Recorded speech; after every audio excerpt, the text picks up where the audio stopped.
My name's Jess, and I like to talk about movies.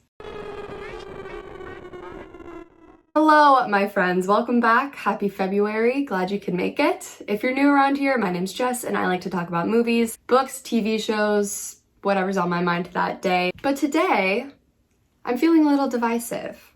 Controversial, if you will. If you've been on HorrorTube or any type of social media, you'll know exactly what I'm talking about. But if you're new around these parts, first of all, welcome. Took you long enough. But second of all, let me introduce you to a little movie called Lake Mungo. Lake Mungo is a 2008 Australian psychological horror movie that was directed by Joel Anderson. When 16-year-old Alice Palmer drowns while swimming at the local dam, her body is recovered, and her death is ultimately ruled as an accident. Grieving the loss of their loved one, Alice's parents and her brother start to experience a series of strange and inexplicable events centered in and around their home. It's weird because I feel like that synopsis does not even begin to cover what the fuck is happening in this movie. But that's the best that I could do for the time being, so just accept it. Lake Mungo utilizes a mockumentary / found footage style of storytelling, and it really relies on the interviews of Alice's family, her friends, and the people who were involved in her life to really sell this narrative. According to the director, Joel Anderson, the choice to switch to this mockumentary found footage style was strictly due to budgetary reasons. However, I feel like even though it was something that was determined because of cost, if this movie was not found footage, it would not hit as hard as it does. I firmly believe that. There was no written dialogue in the script. The actors were given a story plot line and they just had to improvise from there. And Anderson himself often served as the interviewee that we hear in the background whenever they're talking to Alice's family and friends. And speaking of Joel Anderson, he is kind of a, I don't want to say myth, but I'll say myth around here. He wrote and directed Lake Mungo and then just kind of fell off the face of the planet, but I was able to find his name attached to a few TV shows. The most recent one that I could find was Clickbait, the Netflix series that came out in 2021, but he was only credited for editing the script for only a few episodes of Clickbait, so I don't know if he's looking to get back into directing, but I really hope he does because this film was excellent. And I know what you're thinking. A small town girl, Alice Palmer, drowns? Why does that sound so familiar?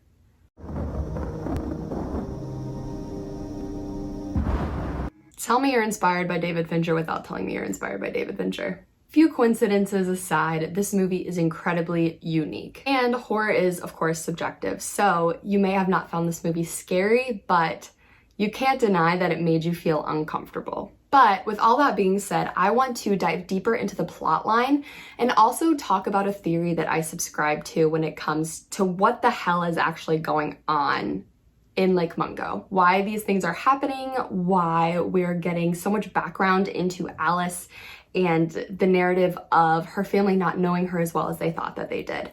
So I'm really excited to talk about that. It goes without saying that this point on, there are going to be spoilers, so you've been warned. Like I said, 16-year-old Alice Palmer is swimming with her brother in the local dam while her family watches from the shore. But Alice's body never resurfaces.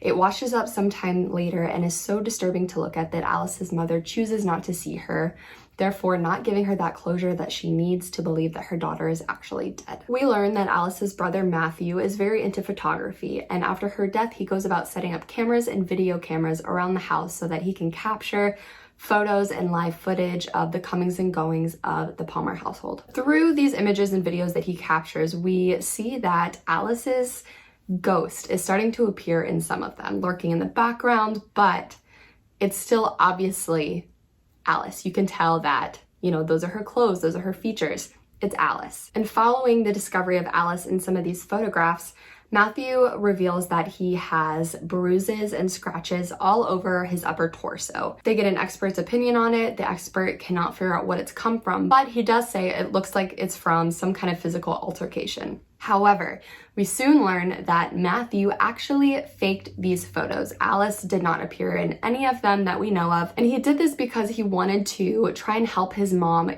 gain that closure that she never got from seeing Alice's dead body, which is just a fucking weird thing to do in the first place. Between these interviews with her family members, we get these clips of videos that have been recorded in the past.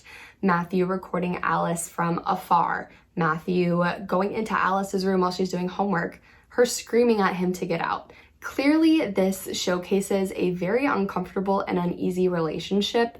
Nothing about them screams happy siblings. No laughing, no smiles, just Matthew kind of viewing Alice from afar. It really aids in making you feel uneasy, and I do think that there's something that Joel Anderson is trying to tell us here. Alice's father goes back to work after her death, and we get a few coworkers who think his mannerisms are a little weird. He falls back into the routine too quickly. I do think his attitude is deliberate. Like horror is subjective, grief is very subjective. We cannot tell people how to deal with their grief, how to deal with the death of a daughter.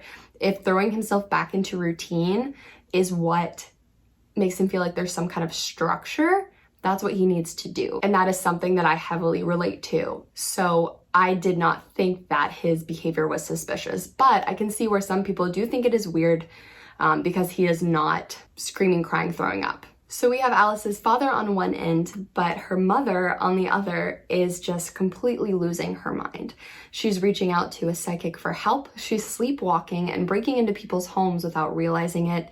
And we can just quickly see that her mental health is on a decline. But after we find out that the photos of Alice were faked by Matthew, we learn something else. Another one of these photographs shows someone in the background who's not Alice. It's actually the Palmer's neighbor, Brett, who Alice used to babysit for. And these photographs show Brett lurking in the shadows of Alice's bedroom. Choosing to conduct her own investigation into Alice's bedroom, her mom quickly finds a videotape. And this videotape shows Alice, Brett, and Brett's wife, June, having a threesome. Please remember that when Alice died, she was 16. And we don't know how old she was when this video was recorded. Long story short, Brett and June, they need to go to prison, and not just any normal prison. I'm talking about the prison that's in a tower on the island in Harry Potter. So after the discovery of this videotape, we learn that Brett and June moved quickly after Alice's death, which looks a little suspicious if you ask me, but we do learn that they did have nothing to do with her death in the end. The psychic that Alice's mom reaches out to reveals that Alice actually reached out to him first, months before her death, and revealed that she was having dreams of drowning. A new piece of evidence is discovered when Alice's boyfriend comes forward with a video that he recorded of her while they were on a school trip at Lake Mungo.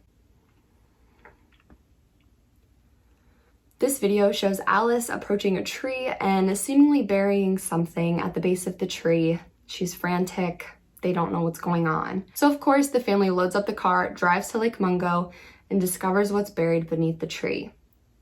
Alice's cell phone. They decide to go through it as anyone would, and they find a video that Alice recorded the night of her school trip right before she buried her phone. In one of the most tension-filled scenes that I've ever seen, we watch Alice wander through the dark around the lake until we see Alice finding her own swollen dead body. Yeah, this scene is iconic for a lot of reasons, the biggest being it's goddamn scary. And it's not scary from the point of you gross dead body, but of imagine stumbling across your own dead body. Could you imagine how terrifying that would be? And this is why I keep bringing up like the horror is subjective in this movie, right? If that is not something that disturbs you deeply, that's totally fine. But as someone who struggles with mental health, just the thought of stumbling across your own dead body, dead in a way that you have been dreaming about for months, is the scariest thing I could ever think of. Alice's body confirmed all of her suspicions. It confirmed all of her dreams. She knew that this was going to happen. After they find the video, we learn that the Palmers have moved out of their house. They apparently found the closure that they needed by seeing that video,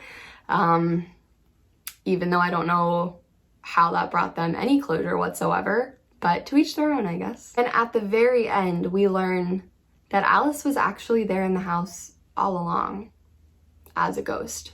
We see in the cut documentary footage that she's lurking in the background. She is behind the corners. She is in the shadows. And if you go back and rewatch this, or if you watch this for the first time, pay attention to the background, because I promise you, you will see something. So of course, that was just a very brief rundown of the storyline, but it included all of the plot points necessary for me to explain the theory that I subscribe to onto why Alice is sticking around the house. So of course, after watching this, I had a lot of unanswered questions. So as one does, I quickly turned to Reddit and stumbled upon a theory that just made everything click. And let me say, this is a theory. It's not confirmed by the director.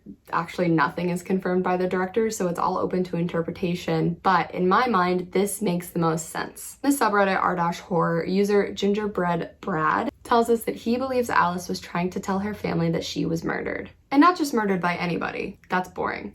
Alice was murdered by her brother, Matthew. Let's look at the evidence. Who was in the lake with Alice when she was swimming? Who turns up on the shore without his sister, and then we learn that his sister has drowned? Why does Matthew have all of these bruises and scratches on his upper body? Sure, we learned that, Alice was actually there in the background and maybe he could have gotten them from that, but the doctor said he did believe it was from a physical altercation. Explain that one, Matthew. We see all of these videos that he's recorded of Alice from afar, lurking, being creepy, especially the one where she's screaming and yelling at him to get out of her room. Why would she do that? If that's her brother and they have a good relationship, why would she scream at him like that? That doesn't make any sense. Unless he made her feel uncomfortable. Of course, there's just his general mannerisms. He's very off-putting. He is the only one who seems like he's not affected by Alice's death. Like I said, her parents grieved in different ways, but it seems like Matthew just didn't grieve at all. So I personally believe that Matthew was physically and sexually abusing his sister, and he ended up drowning her in the lake. And the bruises and cuts on his torso are a result of her trying to fight back. And maybe Alice was having these premonitions about her death because it wasn't the first time he was trying to kill her. Maybe she knew it was coming, and her dreams were in anticipation of that.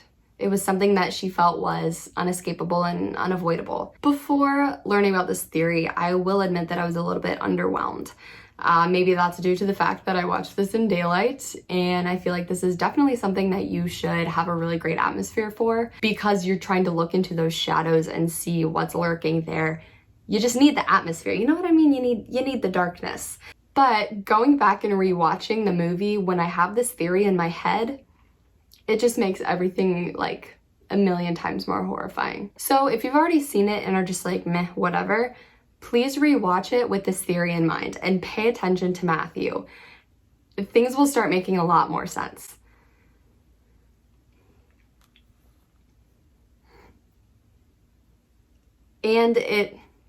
And personally, I find it to be very emotionally disturbing, so proceed with caution. I really would recommend this to anyone who likes horror with a little bit of a deeper meaning to it. This is one that you need to give your full attention to and pay attention to what's happening in the background. So if that's not your type of horror, you probably won't like this, but I really urge you to give it a try. It's such a gem, and I'm so happy it's getting the recognition that it deserves. What did you guys think about it? Are there any other theories that I should look into? Because I'm really, really curious. I saw a few about the dad, but I kind of explained that a little earlier as to why I don't think it was the dad, but we'll see. Please leave your comments down below, and if you like this video, give me a thumbs up or even subscribe if you want to make my day. Thank you guys so much. I'll see you next time. Stay creepy.